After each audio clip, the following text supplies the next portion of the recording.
Welcome to Wheels, Deals, and Meals, where we talk all things good food, good business, and good cars. And now, here is your host, Arnold Gasita, founder and CEO of Petra Automotive Products. Let's roll. We got a great show today. Very good friend of ours and a good friend of me and my family, Amy Wine, who is a high, I don't know, this is probably the wrong thing to say, but high-end therapist, executive coach. Tell me where I'm wrong. No, you're not. Okay, all right. What I mean by that is she's very smart and she's very good. And typically, high-level executives are the ones that search for her and seek her to help the crazy world of, life as an executive or an athlete or a political figure or things like that. And so, Amy, thank you for being on the show. Thanks for having me. I hope I gave justice to the description. Yes, more though. I may write that in my bio. We should have patented that. I knew we should have Right. patented that. Amy, where were you born? Edmond, Oklahoma. Edmond, Oklahoma. All right. Did you go through your whole grammar? I mean, were you there till how long? What age did you? I think maybe my first year of life. So you moved after year one. You're like moved me. a lot. I left Cuba when I was 7 months old. Yeah. I tell my parents I could have been president. I mean, this close, I could have been president of the United States, but no. I lived in Oklahoma my whole life until I met my husband and he moved here. Well, he wasn't my husband then. I just followed him here without his knowledge, actually. So you stalked your husband. I stalked This my is all good things for a therapist. We're just starting out, right? She lied. The marriage is starting off great. She Yeah. lied about her age. She just showed up. Yeah. No, my parents were young. They were 18 and 16 when they had me. And they did get married. Didn't last long. Ended up living with my mom. My mom got remarried when I was 3, I think, to my stepdad until I left at 18. Okay. Yeah. So when you say you weren't in the town you were born, but you stayed in Oklahoma I stayed in Oklahoma. until you were 18. Yeah. Okay. Where'd you graduate from high school? Garber, Oklahoma. Garber, Oklahoma. It's about an hour and a half north of Oklahoma City. Like how big is this? Itty bitty town. Yeah. Maybe one street with 2 blocks. I graduated 27 people in my class. The kindergarten's across from the seniors in the school. No kidding. Itty bitty. So it's one school from kindergarten to High school. no kidding. Yeah. Do you like that, or you think you missed something? Like I you, think I I missed know where out you, on I know where something. you live, right? So Yeah. that high school is a massive high school. Yes. Where your kids went Where to. my kids went to. So when I went to put my kids in kindergarten in our neighborhood, I went and I'm like, okay, I'm here to sign up my first one. Like, we're at meet the teacher. Who's the meet the teacher? And they're like, well, which one? And I'm like, what do you mean, which one? They're like, there's 13. I cried. I went home and told my husband, we have to move. Yeah, this is too much. This is too much. They're not gonna be able- I it's don't a know what big to do school. with this. Like, I don't know what a big school. They cannot go to a 5,000 person school. Like, it ended up working out really well for them, and we did not move, obviously. But it was a culture shock. I will say that. I guess. So do you think you missed something by not being in a big school, or you liked the intimacy of a small school? I didn't like anything about my childhood or high school. Really? Mm-mm. Wow. No, I don't know that I missed anything. My stepfather was very abusive. So A lot you of were people glad don't to know move about on. that. Yeah, I actually graduated on my 18th birthday and lived in my car that night and never went back. Is that what got you into therapy and counseling? Is that why, or there's something else that got? Like, did you think wake so, up yeah. when you were like, like you talk to people sometimes that I knew when I was 14 that I was going to do blah. Yeah. At what point did you know this is what you wanted to do? A couple of times. I always thought I'd be a teacher because the teachers changed my life. I would not be where I'm at without a teacher. And I had good teachers and I had bad teachers. And I can tell you what happened to me because I have a lot of memory issues from childhood, a lot of things blocked out. But I can tell you what happened to me based on what grade of school I was in. I know where I lived. I know that teacher, whether they were good, they were bad, they were helpful, whatever it was. So they meant a lot to me. So I always thought I'd be a teacher. And I was for a while. And then one day I was sitting there in class and I had taught where my kids went to school. So I was kind of like the best of both worlds. They go to school with me, they come home with me, still kind of a pseudo stay-at-home mom, but still have a job. And I needed a job. And I actually moved, and I thought, I need more of a challenge. I want to work with kids that need somebody. So I moved to another school just right outside the neighborhood. And I had homeless kids next to doctors' kids that year. And all I really wanted to do was talk to the kids. And I thought, this is not a good teacher. Like, I'm supposed to be teaching reading, writing, social studies, and I really just want to deal with your social issues. Like you want to know them. Yeah, I wanted to know them.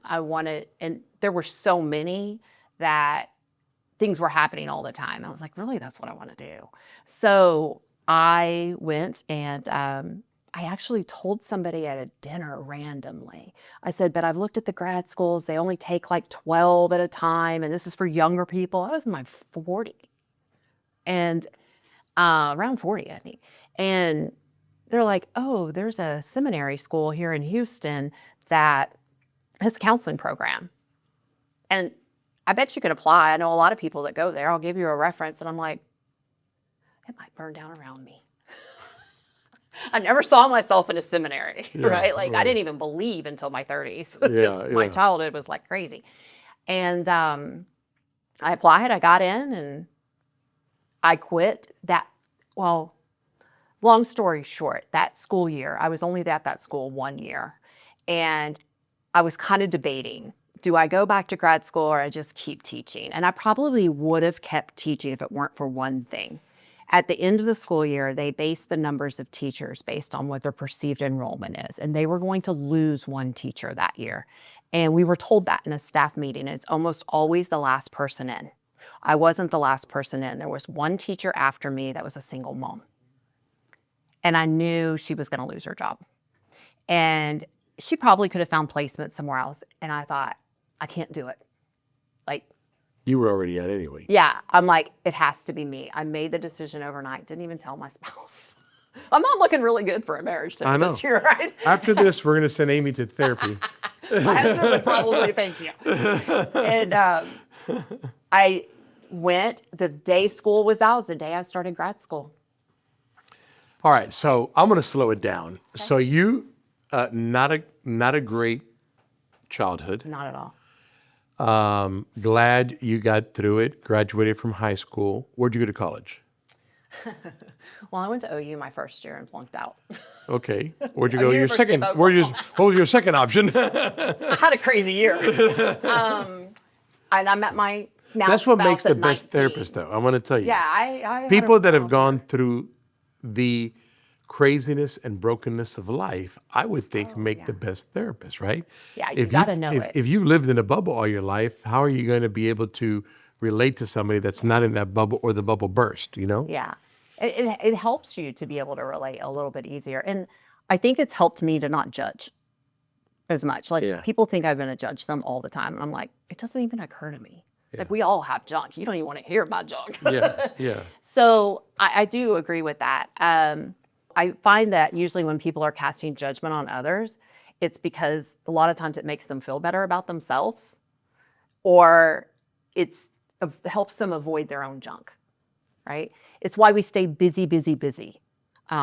Especially women do this more than men, I think, but they stay busy, and that becomes their identity, right? We could be wife, mom, working mom, all these roles, pseudo doctor, nurse, finance person, accountant, whatever the roles are, all the hats we wear. The women will keep themselves extremely busy so they don't have to deal with their junk, because as soon as they slow down, guess what happens? And this does happen to men too, but all of that bubbles up and we're like, okay, maybe we're not as okay as we thought we were. Yeah, maybe we're not perfect. Yeah. I mean, we are broken. Yeah, we're broken. Yeah. And we all are in some way. I use that word a lot. My pastor uses that word a lot. I love the fact that he says we're all broken. Because we do get into this thing like we think we're better than... Yeah, absolutely. I mean, like the Holy Spirit walking around, Yeah. Anyway, I got off on... Do people ever, like, you being a therapist, people are like shy away from talking to you? Like, I'm not going to talk to her because if I say 2 words, she's going to analyze everything. It's funny. I either they're not going to talk to me, or I hear everything. Oh, okay. So there's no in extremes. There's no in between. I've had because I've lived and worked in the same community, and I've been at football games for my kid where I've had clients 7 rows in front of me. I didn't even notice them, and then the next day I get an email about how terrible I am of putting them in an uncomfortable position. Like, I was sitting down. I was like, I followed my friends. I didn't even see you. You know my kid goes there. I'm very open about this. And I have a policy. If I see you in public and you're my client, I'm not going to acknowledge you. Feel free to acknowledge me and then I'll be saying hi. Yeah, sure. But I'm never going to put you in that situation. But my funniest is on the airplane. And I either, people ask me what I do, and honestly, sometimes I just tell them I'm in human resources. Depends on how long that flight is. Because I have never been on a flight that I've told somebody what I do that I did not hear everything. Really? Yeah. Like you're trying to also read a book or sleep, and all of a I sudden know, it goes and I'm like, I got you for 3.5 hours. Here we go. but if you tell somebody you're in human resources, they're like, yeah, I don't want to talk to her. Right. Yeah. All right. So back to your story. So graduate from high school, Yep. OU, have too much fun the first year. Oh, way too much. And then you go where? I met my now husband at 19. Okay. At OU? No, I had flunked out. I was working a temp job for Unical Oil. I was their switchboard person that summer, and they were his client. So I'm 19, he's 27. I knew the minute he walked off the elevator, I was going to marry him. Like something in my head goes, that's the man you're going to marry. And I'm like, hey, that's crazy. Right? And I just go back about myself. So, fast forward a week. Is this where the line up at your age comes in? Yeah. So he sits in the waiting room for hours. They were so rude to him. He was in sales, right? So he's out there all the time. And he knew, because he sat out there, that I had tickets to the OU Texas game. And I wasn't going to go because I have to work, and all my friends from my party year are all leaving ahead of me, right? And I'm like, yeah, I'm not even going to use them. I'm not going to go. So fast forward a few days, I get a phone call on the switchboard, tells me who he is. And I'm like, yeah. He goes, do you remember me? Yeah, you've been sitting in here for like a few hours a day. And he said, I was wondering if you'd go out with me on Thursday night. So my first thought was, Thursday, that means he must have a date Friday and Saturday, right? I wasn't wrong.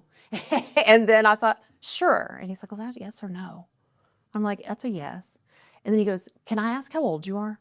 And 22 just went, bloop, didn't even process or think. 22, bloop.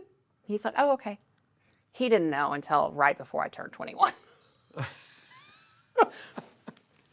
2 years. Yeah, because if we went out, or we went to a bar or we went to a club or something with his friends, we always went to one where I knew the bouncers.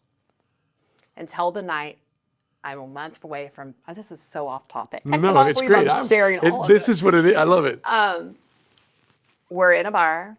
My biological father and I have a really great relationship now, right? He was in and out of my life, but my mom didn't always allow that to happen, I found out. But we ended up living across the street from my dad and my stepmom and didn't even know it.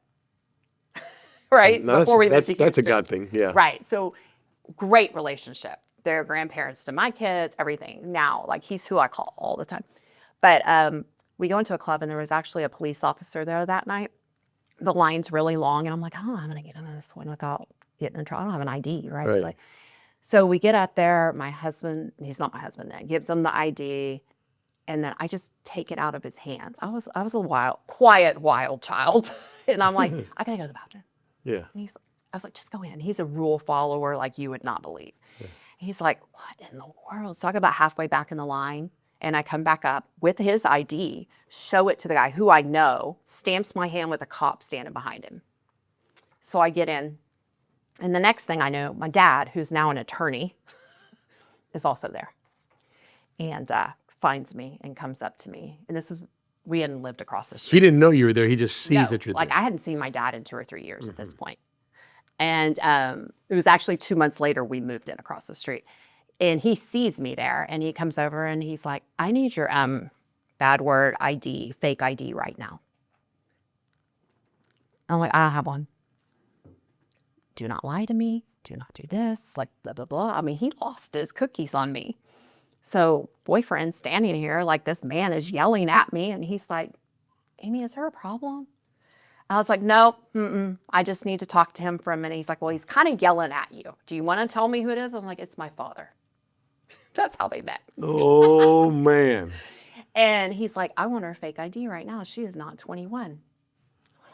And now he's like, And he's like, what do you mean? He goes, I said, I got in on his ID. Ask him. He didn't believe any of it. So I was like, search me. no fake ID. He's like, there's a cop at the door. You're going to get arrested, and I'm not bailing you out. That's how I got busted. Wow. That's how, It was bad. so much to that story. My dad in the club with me, got in with no fake ID, cop in the door, and my boyfriend finds out I'm not really the age I told him. Yeah, Oh, so how did that night end? not well.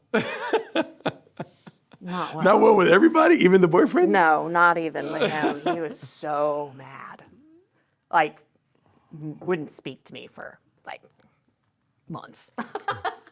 Well, you won him over. Well, on persistence. All right, so you met your husband, Yep. sneak into the clubs. Where do you get your path back on school?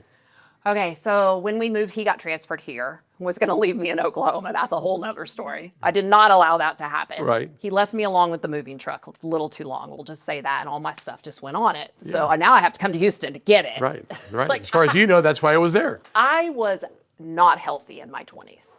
I was not a healthy person in my 20s. This is why you connect with people. The fact that he is still with me, because I will say he grew up like a beaver cleaver lifestyle. Yeah. It's a miracle. It's only God. So we moved here. I did a bunch of temp jobs. I ended up working in human resources for Halliburton. Okay. And the director, or the VP of human resources, took me kind of under his wing and treated me like a daughter. First time I had a really good male influence. And he's like, why have you not gone to college? I was like, well, I did, kind of like that. And he's like, we'll pay for it, right? If you make an A or a B, we will pay for it. So, well, that kind of sounds like a no-brainer. So I went to the community college. I don't know what I'm going to do with it. And I just kept taking class after class after class. Fast forward a couple years, I got pregnant, 27. And I'm like, we got married, built a house, got pregnant, found out I was pregnant the same day we moved in. And I'm like, then I end up, while I'm on maternity leave, he retires. Like, I don't even know what's going to happen, right? So he retires. I go back to a boss I don't know. My baby gets sick and is in the hospital at 8 weeks and almost dies with RSV. And I'm like, I don't want to work. My husband's like, well, all right, I guess. When she got sick, he was on board at that point. So I stayed home for a while. And then I used to do visas and immigration for them. I taught myself. And then they all went to another company and they hired me to work from home to do their stuff. So I worked from home. And one day I thought, I really should be a teacher. I always wanted to be a teacher. Why am I doing this? I don't even like what I'm doing. And I went to the community college and I'm like, I need my transcripts. And I applied to Liberty University because they were the only online program at the time. I got a degree in psychology. And I knew that wasn't getting me teaching, but I figured that's what I was interested in.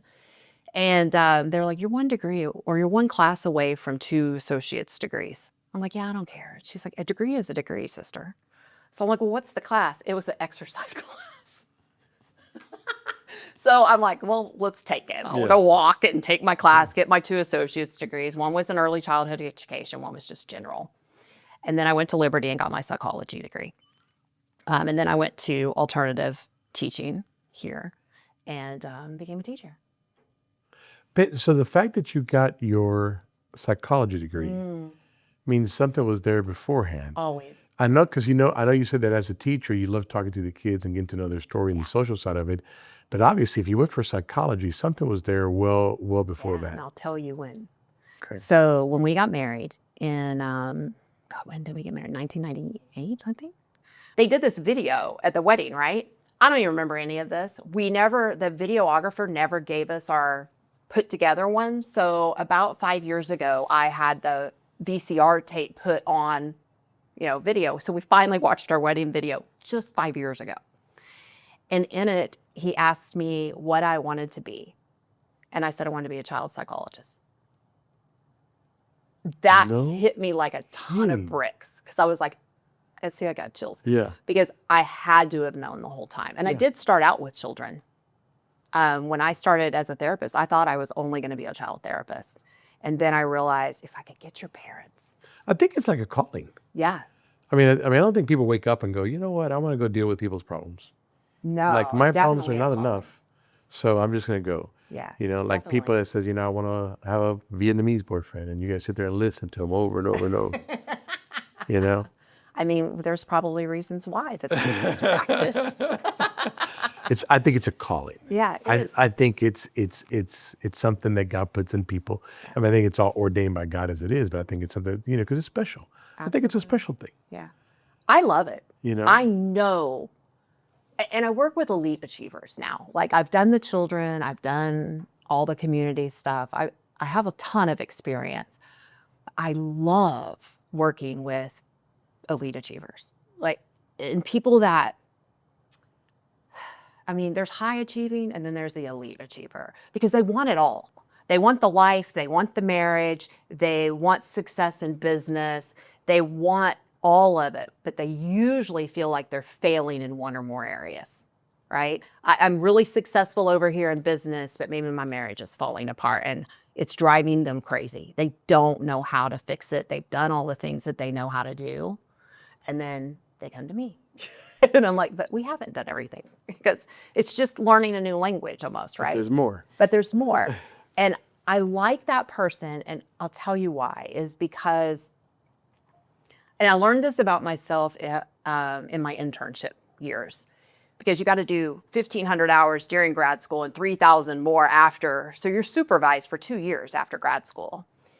And when I moved from children. So while you're practicing, somebody has to supervise you. Somebody has to supervise me. So I pay them, I meet with them once a week. We talk about cases. They make sure I'm on track and doing all the things. Like it's pretty intense. Mm-hmm.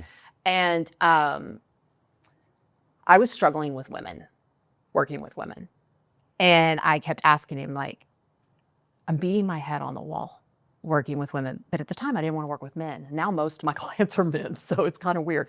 But I said, I am beating my head on the wall. And he's like, yeah, you would. What does that mean? So now he's got my challenge hackles up, right? And I'm like, why do you say that? He goes, you'll figure it out. That's a great answer. Yeah, he knew it was going to bother me. So I leave, come back next week, still haven't figured it out. Still begging. He goes, you will figure it out. 6 weeks go by with the same answer. I go into his office, I shut the door, I lock the door, I put my chair in front of the door and I say, I'm not leaving until you tell me why I'm struggling with women. He laughed. He goes, it's about time. I go, he goes, you still haven't figured it out. And I said, no. And he said, because you're a doer. You're an action taker. And honestly, most women aren't. Like you see a problem, you attack the problem, you change the problem. And when you're sitting in it with them, it takes most women a lot longer to take the action. They'll get there, but you can't stand the sitting in it with them. Yeah. That's why you're struggling. And I'm like, well, that stinks. I said, so I'm failing. And it sounds right. Yeah. So then I thought, I'm failing them. He goes, are they coming back? I was like, week after week. He goes, then you're doing something. So I had to finally just accept that I was doing something, even though it didn't feel that way. It was a huge growth and awareness moment. But as I got out of, and I sold the counseling center because it became so large so fast, I was just managing people and not helping people. And I'm like, that's not my calling. That's kind of why I chose that elite achievers, because I'm really good with people that want to take the action. Like I know that's my sweet spot. Okay, so slow down a minute. So you get your psychology degree, become a teacher, decide you want to help out, people. You start doing that. You're working for somebody for 2 years at least because they got to supervise you, right? Then you're still working for somebody and they're not supervising you. My supervisor was outside. I actually worked for a nonprofit and helped open their counseling center with them. I did all their marketing, community service, all the things. So actually ended up helping me later. I really thought I was never going to leave there. I thought I was just going to stay. I'd never really thought about working on my own. I'm not supervised within that other than I have a boss, right, that I report to within the company. My supervisor was at the grad school. He was a doctorate, which is common. But I really thought I was just going to work for them for the longest time. But they brought in a new director. And she didn't like me very much. I don't know why, but she didn't. And actually, I got moved out of the office because it was run by a church. So I got moved into the church by myself because this had become such a problem, and not even my own. And she's like, "You're no longer the face of us." I'm, fine, take it. I got 50 clients a week right now. Like, I don't need 2 jobs and 3 kids. Like, take it. But one day she hit my integrity button. This is also when I learned the power of values, like your personal values and who you are. When I see couples now, we do values first because I want to know, are we in the same planet of values? Because that's what's going to tell you if you're going to last or you're not going to last. If you don't have at least 3 of the top 5, you're going to struggle in a relationship. And that's the same in business. It's the same with your kid. I mean, same everywhere in every relationship. She hit my integrity button and I'm like, I cannot work for you. Like, if you cannot, you believe these things about me, like, I'm not your girl.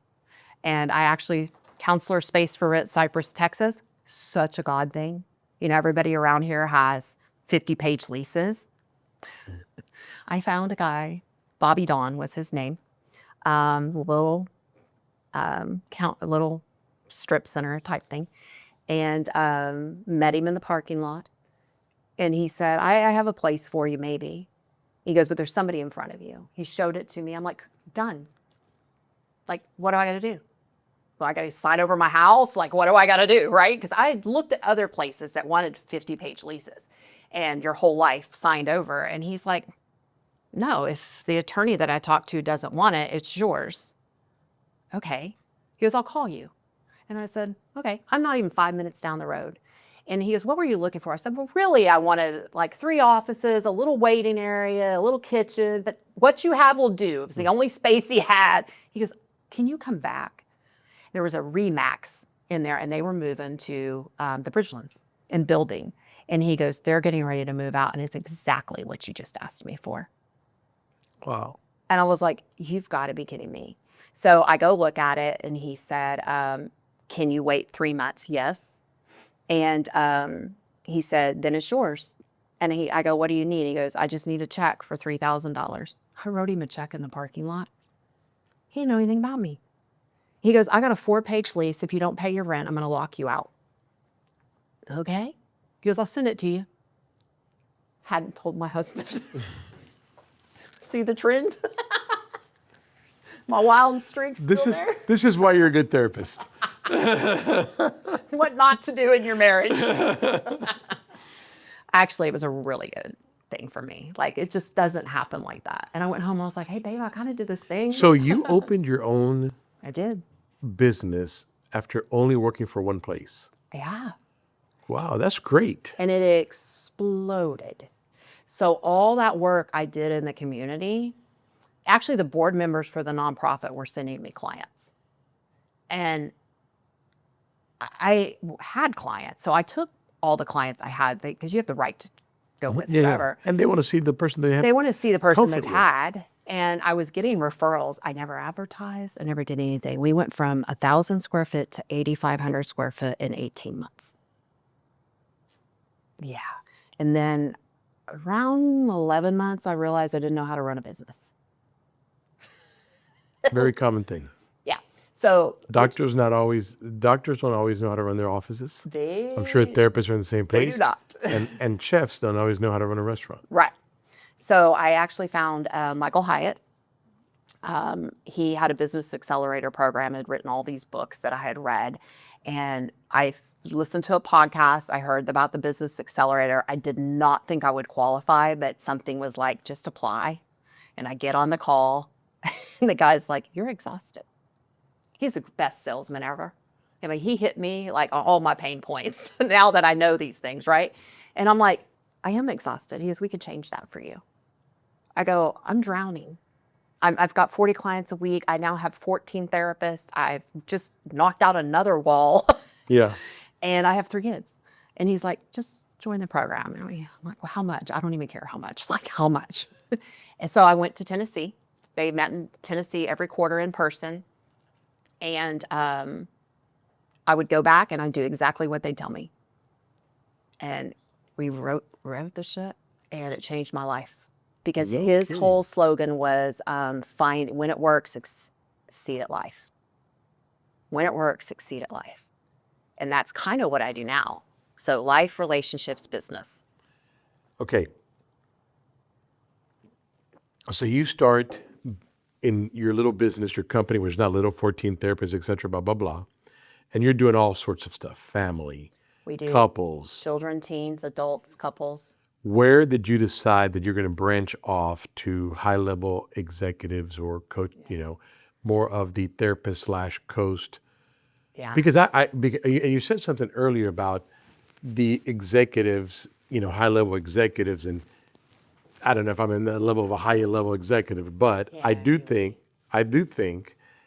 and I've talked with other executives, the old saying that it's lonely at the top is so true. So Right? true. The world sees that you have a million friends and you're doing a million things.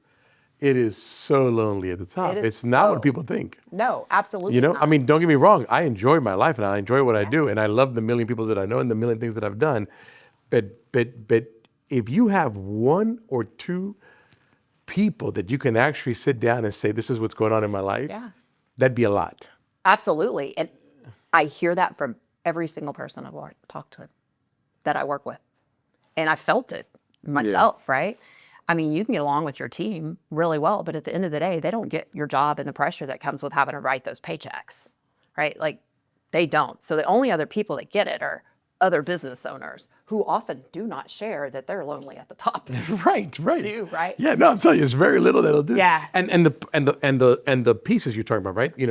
Business and charity and marriage and all these things that you got to juggle. Oh yeah. You know? So I'm really big on the very first thing. Oh, I'm going to tell you how I got into it, but I don't believe in work-life balance. I think balance is a myth. I believe in finding your rhythm.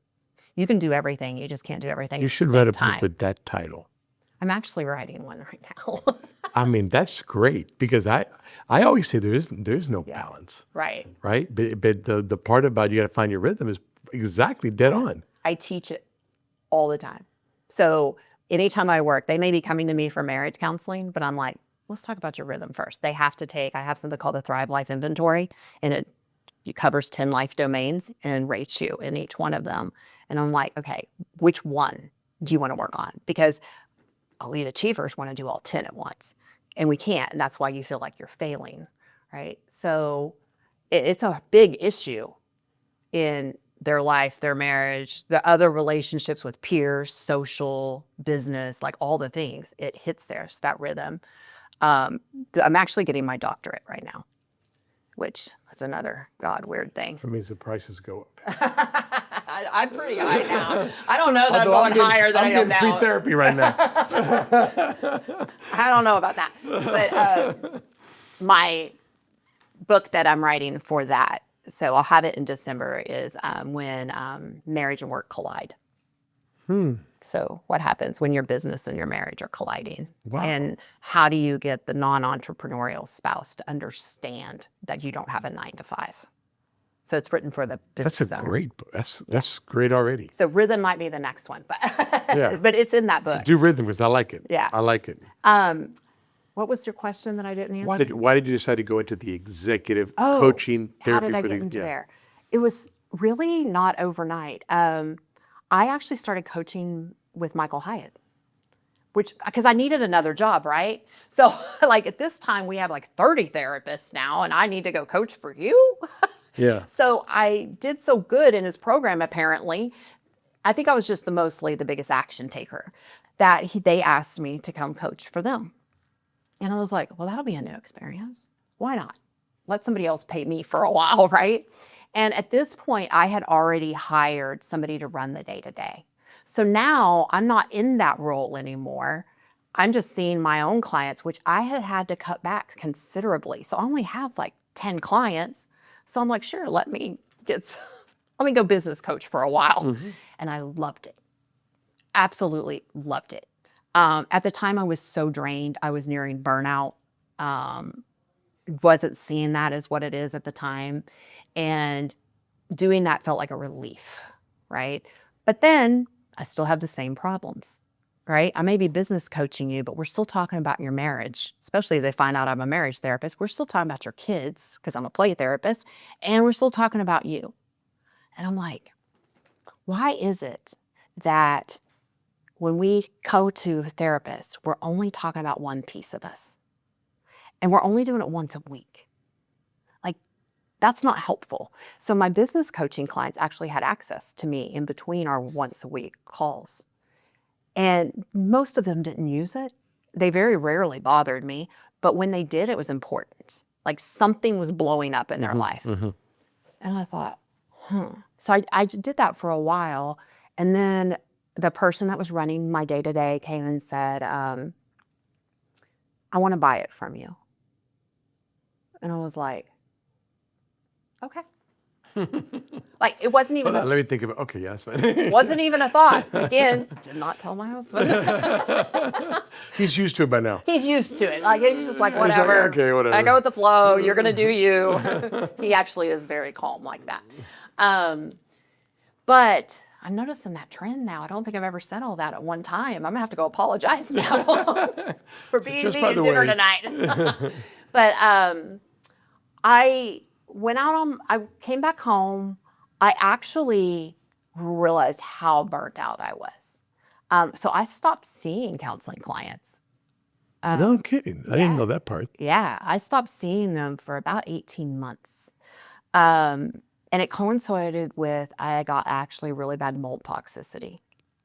So when I came home, mold in the air ducts, don't know it, I'm highly allergic, I just get sicker and sicker and sicker and sicker. So it kind of coincided with that. So now I'm like, I know I was burnout, but then I'm also really sick. Almost died. In the hospital, severe low potassium, which happens when your body can't hold electrolytes and nothing's functioning, organs were stopping. Very big wake-up call. Like, you bet. And another year and a half of healing. So I'm 6 months out from feeling like I'm back to 90%. Now I'm back working full-time all the time. I was still seeing one-on-one clients the whole time, but most of them were business and a few marriage. I didn't really think, I've had trouble, like people will say, I don't really know what you do. I'm like, because I don't know what I do, right? So We're on this journey together. yeah, I'm like, when you can say it for me, please let me know, because I'll put it on that website that still needs to be done. There are people that just pack up, and leave to Greece. Yeah. No reason. No reason, Zero. right? Yeah. Just because they can. Yeah. Yeah, Yes. it would be great. That'd be a nice life. I'll go to Santorini. It's my favorite place. It is. It's a beautiful place, actually. So I really have wrestled with this the last few years, but everything I come back to is I want to work with you as a holistic person. I get almost all my calls come for marriage. It's all referral only. I have not updated my website to say what I do in 2 years. Like, it's a problem now. Yeah. I probably need to, Probably should. because people keep sending people there, and I'm like, yeah, you just need to have them talk to me on the phone, because it really doesn't tell you. So I stay busy. So it usually starts out in their marriage. 80% of people come to me for marriage. I have ended up in their businesses. I've done strategic planning. I've worked with their teams. We've reorged everything. I've ended up working with them individually. Sometimes I work with their kids. Do you, I mean, besides the therapy and the coaching, first of all, let me ask you this before I ask this question. Do these executives, do they listen? Some of them. Yeah. If they're not coachable, I will tell them that. Like, are we either going to get, I'm a kind of sassy. I'm not normal. Right. I'm not sure how are you going to Yeah, feel. you gotta be, I mean, look, I think a therapist should be. I'm very honest. Right. Honest and Honest. straightforward, right? We're paying you to tell me I'm screwing up. Yeah. But the second part of that is, I got to take the fact that you're telling me to screw up and change. Yeah. And you can choose to not. And I'm with you up to the point that you refuse. And when you refuse, I'm like, can we talk about this?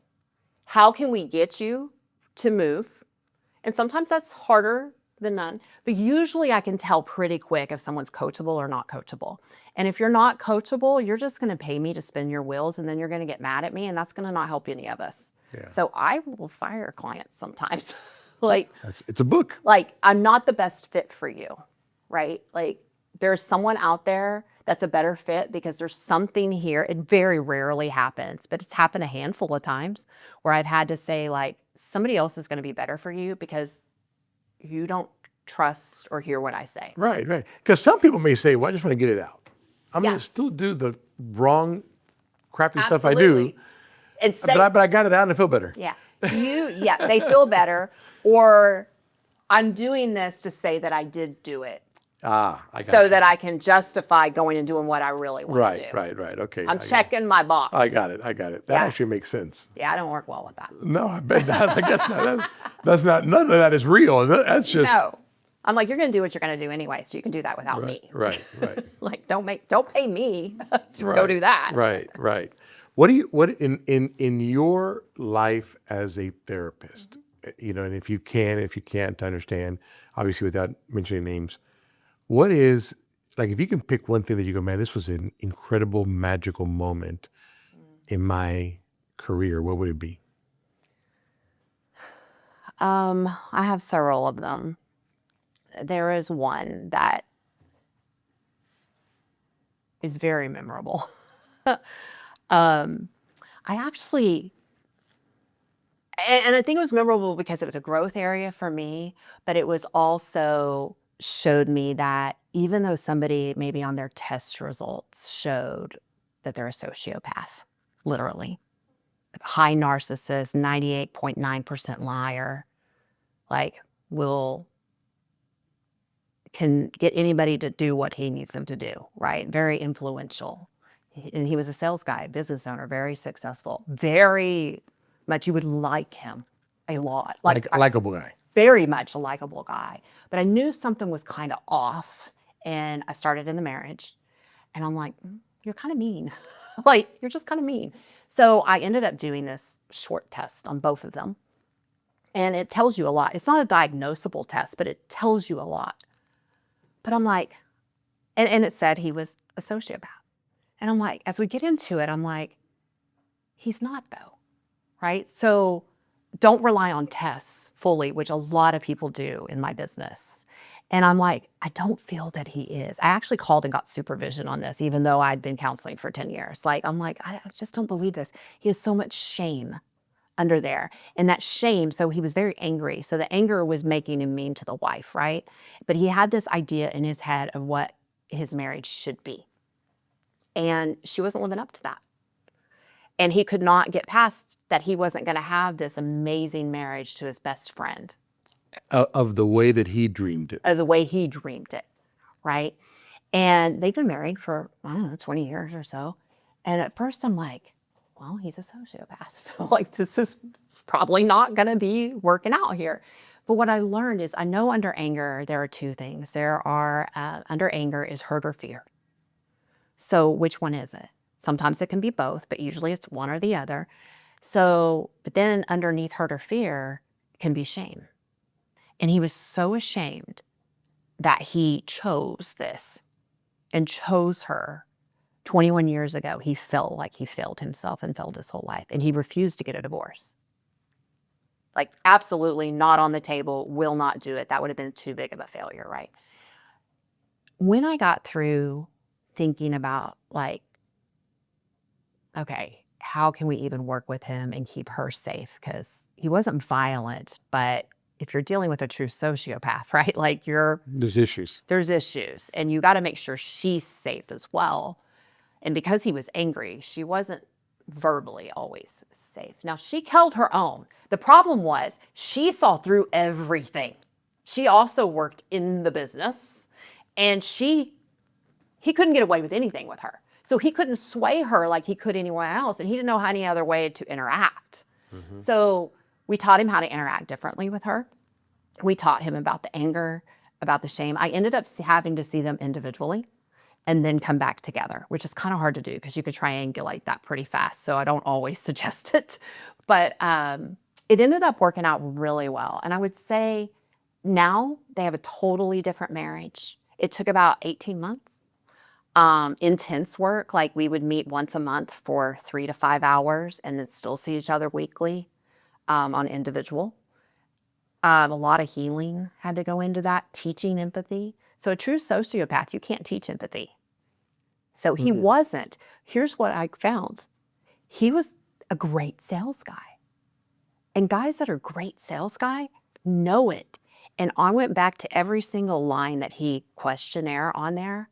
And the questions that put him in the sociopathic range were the ones that he was so confident in his ability.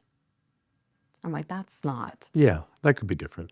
Right. So I say that because people will rely on that, judge him based on that. And I mean, for a month or so, I'm like, there's nothing I can do here, but I like a challenge. So I'm like, well, let me try. But then I started realizing, wait, he does have empathy. But I think that's so important too, because you often hear about the testing that these kids have to do in high school now. And all. Sometimes you just got to talk to people, Absolutely. right? It will tell you more than that paper, Oh, 1,000%. right? And I know, you study psychology and you may disagree, but I don't think one test can for sure 100% detect the person, every single person in the world. Oh, no, not at all. You know what I mean? So you're going to have some interaction. Yeah. Look at the test and go, maybe not. Maybe not. Maybe there's this thing going on. Yeah. Right? And this is Because I think you're right. A lot of people go by the test and that's it. right, because it's a validated test. Now, it doesn't diagnose. You would have to take it and go do 3 others, right? If you're testing. But it's highly used in my field as an indicator, which means it's pretty much gold standard. I don't even give them anymore. I don't. I'm like, let's just talk. Yeah. You can take my Thrive Life inventory because I want to know where you stand in your 10 life domains, but that's really for you, not me. Yeah. I love that. Though. But it's like, My God, and that's what you want in a therapist. You don't want to pay a therapist that says, here, fill this form out, do a test, come back next week, I'll tell you what it says. yeah. Right? Yeah. Yeah. Okay, what's one of the worst? My very first couple I ever saw, and I was a student. I made a mistake, grave error. I will never make it again. And anybody that's ever worked for me, I promise will never make it. I saw a husband and wife for 8 weeks. Nope, 6 weeks. 6 weeks. At the 6-week mark, I was so busy because I was still doing marketing. I'm still a mom. I'm in grad school and I'm seeing 30 clients a week, 30, 40 clients a week. And I don't read his paperwork fully. And I'm at week 6. So usually when you see a couple, you see them together, then you see them each individual, and then everything after that's together for the most part. But their story was so chaotic that I had seen them for and we're doing 45, 50-minute sessions. I'd seen them for up to the 6 weeks, or up to 5 weeks, still together because there was so much. So in week 6, and I'm under supervision, my supervisor's like, you've got to do them individual. So they're coming in, go individual. He walks in first. She's in the waiting room with the little kids. And he says, I'm going to be very honest with you. And you're probably not going to like this, but I need to know what's wrong with me. And we don't have much time. We only have 1 session together, right? I'm like, yes. And he said, is it bad that when I'm laying next to my wife in my bed, I want to roll over and stab her? Okay. And I have this ability, and I think it's because of my child abuse, that I can go stone cold calm in a crisis. I am who you want in a crisis. Now, after the fact, I'm going to go break down. Right. But I am but at the moment, so calm in a crisis. And I am like inside kind of warring with myself, but I'm so calm. And I'm like, okay, tell me more about that. Because I don't know what to say, right? Tell me more about that. And he goes, well, there's more. I've been thinking about strangling my kids. So I get through this whole session. He's also thought about killing himself. I have no idea what to do with it. I listen. I don't validate. I just keep asking questions and he keeps talking. And then I'm like, okay, we're going to reconvene. I still have to see your wife. I don't even know how I got out of there, but I did. And then I bring his wife in. And again, calm, weirdly so. I went back to therapy actually to see if there was something wrong with me, to be honest. Well, listen, I don't know how many people would react to it anyway. I think I'm thinking in my mind, what? No. Oh my gosh. So she walks in and she says, if you're going to tell me my husband's a psychopath, I already know it. And let me tell you where the dead body is buried in the backyard. And here's where you're going to find the child porn and the drugs. Because she knew if she said all that to me, I'm going to have to call Child Protective Services. Right? And she can't get out of this situation. And then she says, if you don't mind, I haven't slept in 3 days because I'm scared to sleep of what he's going to do. Can I take a nap? Sure. Wow. 2 minutes. That's all she talked. She slept. That was my worst. Then they leave and I freak out. Yeah. I'm calling and it's 9 o'clock at night. Like they are a nighttime client. I'm calling my supervisor. I'm calling the person that's the head of the clinic. I'm like, what do I do now? My supervisor's like, you have to bring them back one more time. And you're going to refer them out, but you have to bring them back in. I'm like, how do I do that? Like, what do I do? And this poor man begged me to keep him. So it was the first person that ever listened to him and didn't judge him. Wow. And I'm like, I didn't know I didn't do that, but okay. Because I'm kind of judging you, to be honest. Yeah. I just didn't say it. I'm kind of like, I'm scared of you right now. But here's where I went wrong. So as I'm pulling the paperwork together and I'm ending their case, I did refer them out. I had to call Child Protective Services, had to call attorneys because I can't reveal to the police if there's a body here or not, but I could tell CPS, but I can't call.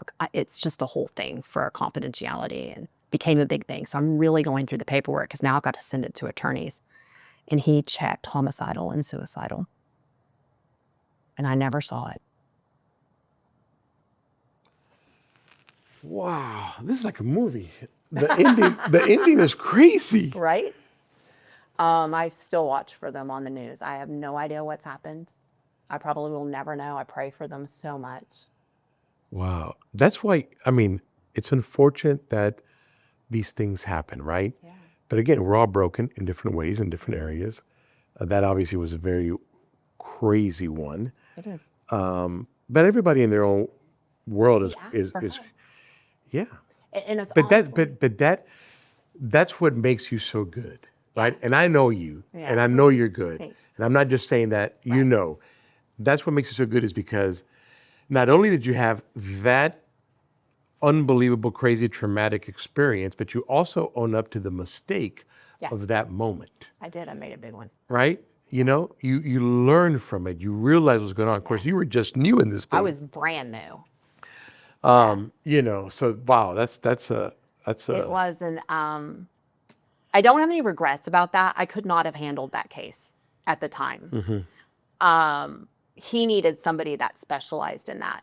But I am a big advocate now that they fall through the cracks because you're going to get in a lot of trouble. Like people don't go tell people those things when they truly need the help. And really what he needed was medication because probably a lot of his problems stem in the brain.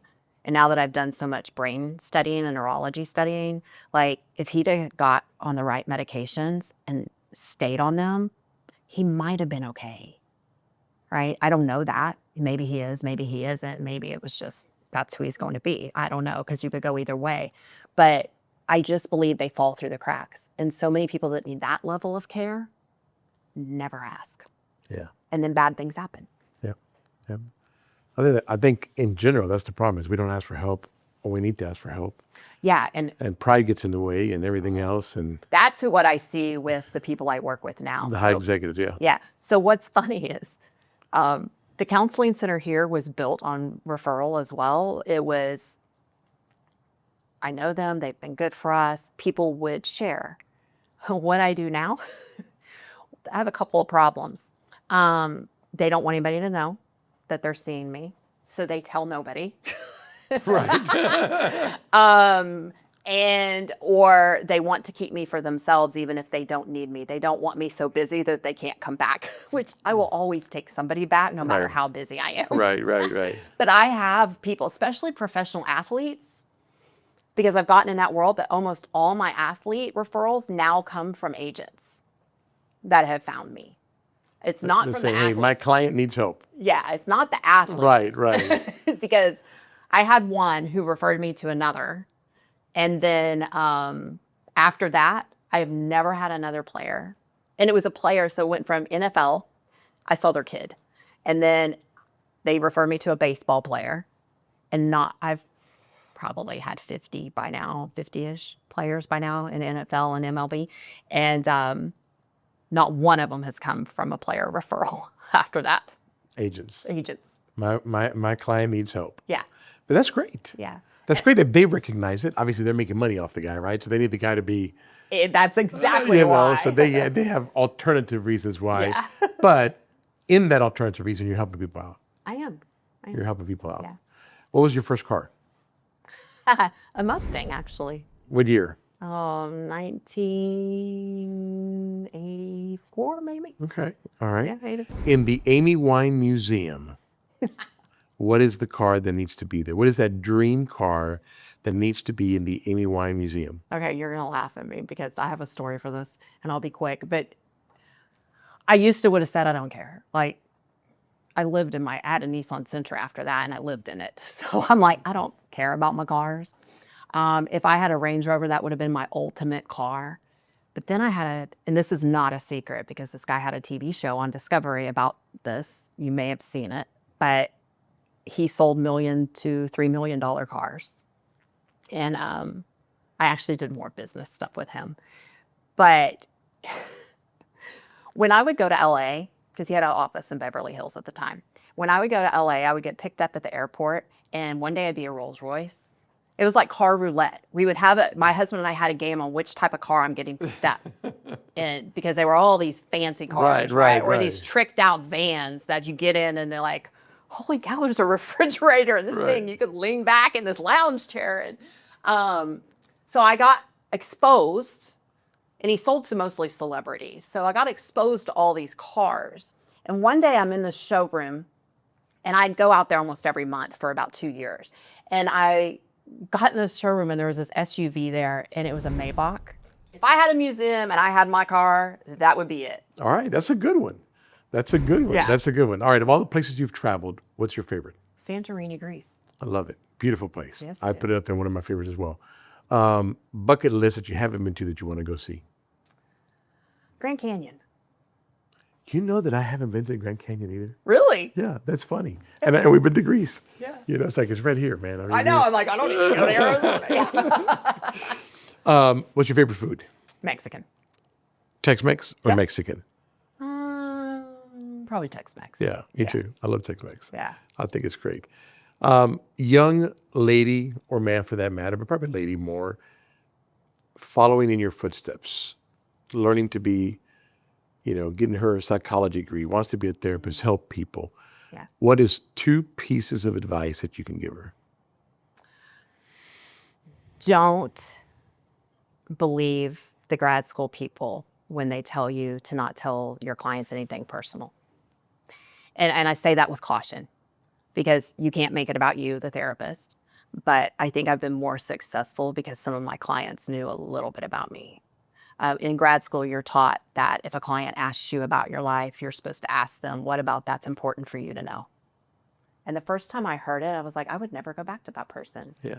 Like, I don't know that I'd ever ask a kinda therapist cold, yeah. about them, but But I know what you're saying. And me personally, yeah, I would want to feel connected somehow that you also are not perfect. right. Right? And then we're in this journey together. Yeah. And sometimes I can say it's easier. So this is how sometimes I'll do it. I'll be like, I'm going to tell you a story that I'm going to take it outside of you for a minute. And sometimes I'll tell them, my husband knows, I'll tell all our marriage junk. And I'm like, He's just going along for the ride. oh yeah, he's just like, whatever. He's used to me. So I'd be like, let me just tell you this story. Like, this is where we went wrong. Because we all almost, like, you could write the same top 10 marriage problems and they're the same for everybody. Just a different story at the top, but underneath it, where the change happens, it's all the same. Not all, but Yeah, no, I get it. top 10 problems are. Yeah. So if I can take that story outside Nobody in the world of is you, going through this. yeah, But yeah. because you feel alone. 1,500 other people are. Yeah. Right? It's like the lonely at the top. You Right. feel alone in this problem. Like, nobody can know that my marriage is having this problem, or that I'm having a problem, or that I'm feeling shame or lonely or whatever it is. Because guess what? Or the enemy strikes when they get you alone. Mm-hmm. So you've got to bring it out. So that's one, is don't be so rigid about that. Be more interactive. And number 2 is be yourself. because I think, especially, I'm actually helping a company in Mississippi open a mental health clinic right now. So I was there the whole first week of January, and I met with their therapists, and they have very young therapists that are interns. And one of them in particular, he's like, I don't even know what to say to people in the intake. And I'm like, just have a conversation. He's like, that's it. There's a checklist, and there's this, and there's that. I'm like, there's no checklist. Like, make sure you read the paperwork.